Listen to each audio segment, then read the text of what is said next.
All right, up here in the master bedroom, we have a ductless unit, a ductless wall unit. This is a heat pump. It's part of our VRV system, and this is its own separate zone. So there's not a separate outdoor unit for this guy here. When we bought the house, we knew it was going to be necessary as we have a couple outside walls. This is directly over the garage. It was very warm in the summertime when we came out to look at it, and I do like it to be cool. So this is a separate system with its own thermostat control, but it operates off of the same outdoor heat pump that we also have for our central system. So we do have a gas furnace, and we'll see that as well. This is what we have. Either we could have gone with a ductless of its own, or in this case, we did the VRV system so that we could add this to the same system we have for the rest of the house. Over here, this is the furnace that is part of our VRV system along with the coil. The coil is actually the VRV portion.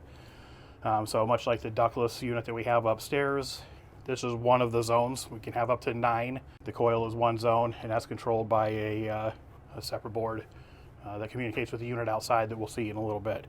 This furnace is a modulating furnace, so it's variable speed, and its operating capacities, from 35 to 100%, anywhere in between. We're operating in heat pump mode right now from the VRV system. So what's happening is it's pumping refrigerant in here, and it's reversed. The refrigerant flow is reversed from what it would normally be in air conditioning mode.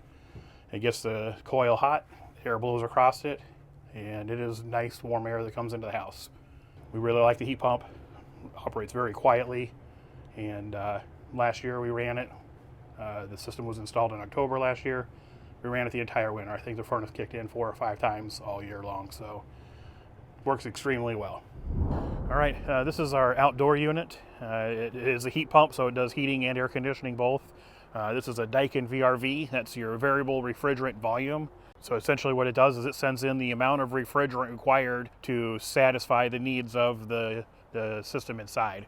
On this particular one, we have the coil on the furnace as one zone, and then the ductless wall-mounted unit up in the master bedroom. So depending on what the temperature is, what temperature we want it to be, whether it's just trying to maintain, it'll maintain the volume of refrigerant required to hit those temperatures in each individual area. So they use only the amount of energy that is required, which makes them fantastic for solar. In this particular scenario, the way we have it set up in the bedroom for heating and cooling with a ductless wall unit, we also set the outdoor unit. We can say, hey, I want it to be 50 or 20, or, last year I had it set at, I believe it was 5 below 0, so that it would run continuously.